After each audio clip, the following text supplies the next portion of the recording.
हमारा law protect नहीं करता है, हमारी मीडिया प्रोटेक्ट नहीं करती, हमारी ब्यूरोक्रेसी प्रोटेक्ट नहीं करती है। और ये चीज़ एक जगह नहीं है, हर जगह आदमी फेस करता है। कंगना रनौत की वाली वीडियो के बाद बहुत ज़्यादा कंट्रोवर्सी स्टार्ट हो गई है, तो एक बार वीडियो देख लेते हैं, उसके बाद फिर बात करते हैं। 99% जो है मैरिजेस में पुरुषों का ही दोष होता है। जितनी महिलाओं को हर दिन प्रताड़ित किया जा रहा है, हम उसे नहीं झुठला सकते। कोई कहने वाली ही बात नहीं है कि ये सब चीजें निंदनीय हैं, ऐसा नहीं होना चाहिए।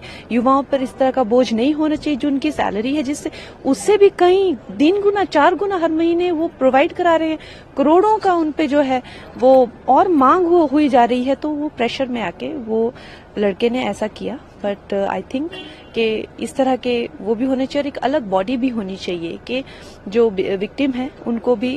बट हैविंग सेड दैट, एक गलत महिला का हम उदाहरण लेकर जितनी महिलाओं को हर दिन प्रताड़ित किया जा रहा है, हम उसे नहीं झुठला सकते और ये नहीं कह सकते। हमेशा 99% जो है मैरिजेस में पुरुषों का ही दोष होता है, इसीलिए ऐसी गलतियां भी हो जाती। हैविंग सेड दैट, तो उन्होंने कह दिया है कि भाई 99% जो मैरिजेस होती हैं उसमें पुरुषों का दोष होता है। देखो, इनकी जो हिस्ट्री है हमको सब पता है कि किस तरह से इन्होंने, मतलब क्या इनका इतिहास रहा है, उसकी बात नहीं करेंगे ना, बात करना चाहिए। लेकिन एक सिटिंग एमपी जो है वो सीधे ब्लंटली ये स्टेटमेंट दे रहा है जिसका कोई भी डाटा रिकॉर्ड नहीं है, कुछ भी नहीं है, बस आया और बोल दिया, और उसके लिए कोई ऑब्जेक्शन नहीं उठाएगा, कुछ नहीं उठाएगा, क्योंकि वो औरत है, उसने आदमी के ऊपर बोल दिया, सब चलता है। और हम ये मान के बैठे, हम ये पूरा सिस्टम मान के बैठा है कि मतलब चाहे वो शादी हो, चाहे मैरिज हो, चाहे कुछ भी हो, हमेशा आदमी की दिक्कत होती है, उसकी गलती होती है। अगर ऐसा ना होता तो आज जो आदमी इतने सारे हैं उनके लिए कुछ तो लॉ होता है उनकी प्रोटेक्शन के लिए, लेकिन उनकी प्रोटेक्शन के लिए कोई भी लॉ नहीं है। आप उठा के देख लो, चाहे कोई सी भी देख लो लॉ की किताब, उसमें एक भी प्रोटेक्शन के लिए आपको कुछ भी नहीं मिलेगा। सारी जो प्रोटेक्शन है वो सिर्फ वुमेन के लिए, और उसका बहुत बड़ा रीजन है। देखो, सोसाइटी जो है होती है वो 4 चीज़ों पे चलती है, ठीक है। एक जो है जुडिशरी, दूसरा लेजिस्लेशन, फिर है ब्यूरोक्रेसी, और फिर है मीडिया।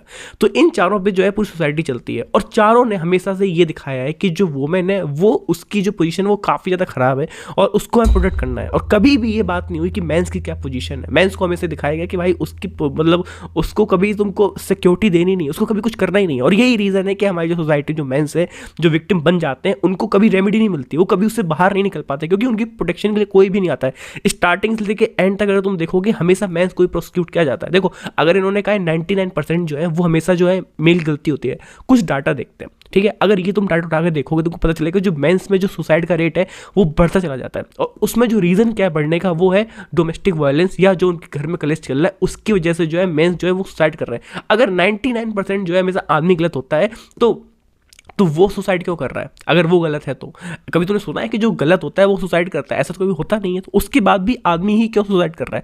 उसके बाद अगर तुम कुछ और भी डाटा उठा के देखोगे तो पता चलेगा कि भाई जो जितने भी डाउरी केस लगते हैं या जितने रेप के केस लगते हैं, उसमें मोस्टली केस फेक होते हैं। देखो, अगर तुम कहते हो कि रेप के केस में जो फेक लग रहा है वो इसलिए लग रहा है क्योंकि वो हो सकता है वो प्रूव नहीं हो पाता है। मानते हैं कि कुछ केस प्रूव नहीं हो सकता है, लेकिन उसके बावजूद भी बहुत सारे केसेस ऐसे होते हैं जो हमेशा ऐसे ही लगा दिए जाते हैं, उठा के ब्लंट ले ली। सरबजीत का केस याद होगा, उस केस में क्या हुआ था? एक लड़का था, उसको बोल दिया गया था कि भाई वो लड़की छेड़ रहा है, पूरी दिल्ली ने उसको बना दिया था दिल्ली का दरिंदा। 4 साल वो बंदा जेल में रहा, उसके बाद वो बाजियत बरी हो जाता है। उसके बाद लड़की का क्या, कुछ नहीं पता चला। वो लड़की आराम से मजे कर रही है, अपनी लाइफ में सेटल है, वो आगे बढ़ चुकी है, लेकिन उस लड़की की पूरी लाइफ खराब हो चुकी है। उसके घर वाले घर के बाहर निकल सकते हैं क्योंकि वो तो दिल्ली के दरिंदे का लड़का है। तो ये जो चीज़ तुम देख रहे हो ना, कैसे एक पूरी लड़के की लाइफ खराब हो जाती है और वहाँ पे लड़की आराम से जो है वो बैठी रह जाती है, क्योंकि हमारा लॉ प्रोटेक्ट नहीं करता है, हमारी मीडिया प्रोटेक्ट नहीं करती, हमारी ब्यूरोक्रेसी प्रोटेक्ट नहीं करती है।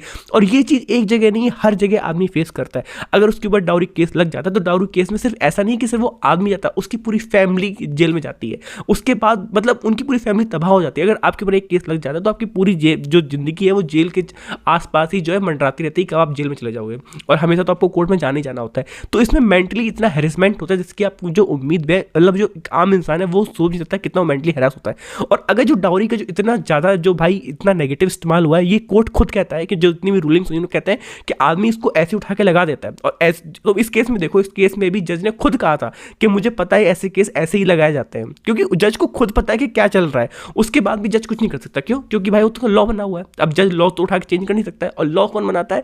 लॉ बनाते हैं हमारे के सिटिंग एमपीज, जो एमपी बैठे होते हैं, कंगना रनौत जैसे, जो कहते हैं कि 99% जो होता है वो आदमी की गलती होती है। तो जब इस मेंटालिटी के लोग जब बैठाओगे ना तुम पार्लियामेंट के अंदर, और तुमको लगता है तुमको जस्टिस मिल पाएगी, तुमको कभी जस्टिस मिलेगी नहीं। क्योंकि ये लोग बात किसकी सुनते हैं? आम जनता की। और आम जनता का आज भी ये ओपिनियन है कि भाई हमेशा आदमी गलत होता है, आदमी की ना सुनो। आज ये वाला टॉपिक जो है, इस पे कोई बात नहीं कर रहा है, बहुत कम बात हो रही है, जितनी बात होनी चाहिए उसकी 1% भी नहीं हो रही है। लेकिन वहीं पे अगर एक जो है औरत मर जाती है या किसी वक्त गलत होता है तो पूरा का पूरा देश आ जाता है, पूरा पूरा देश कैंडल मार्च करता है, उसके लिए छुट्टियां होती हैं, उसके लिए दुकानें बंद होती है, मतलब सब कुछ होता है। करना चाहिए, मैं उसके अगेंस्ट नहीं हूं कि नहीं करना चाहिए, लेकिन जब वही सेम चीज एक आदमी के साथ हो रही है तो तुम क्यों नहीं कर रहे हो? क्या एक आदमी के अंदर इमोशंस नहीं है? क्या उसके अंदर फीलिंग्स नहीं है? उसने ऐसा क्या गुनाह किया कि तुम उसके साथ खड़े नहीं हो?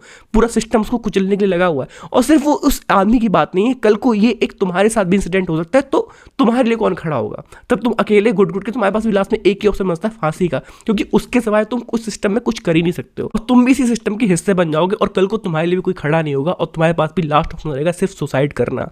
और जो कि भाई अब्दुल के केस में उसने सही कहा था कि और कोई ऑप्शन ही नहीं है सुसाइड करने के अलावा, क्योंकि वही है, तुम वहीं पे तुम जाके अपनी स्टोरी का दी एंड कर सकते हो, अदरवाइज इसका कोई एंड नहीं है। और मुझे लगता है कि ये जो टॉपिक है ये मतलब बहुत कम लोग देख रहे हैं। आज तुम देखोगे व्यूज़ आने भी कम हो गए, बात होने भी कम होगी, कल को सब भूल जाएंगे। लेकिन ये भुला देने वाली चीज़ नहीं है, ये जब किसी ऊपर होता है तब उसको पता चलता है उसके ऊपर क्या बीतती है। This is all from my side and I will see you in the next video.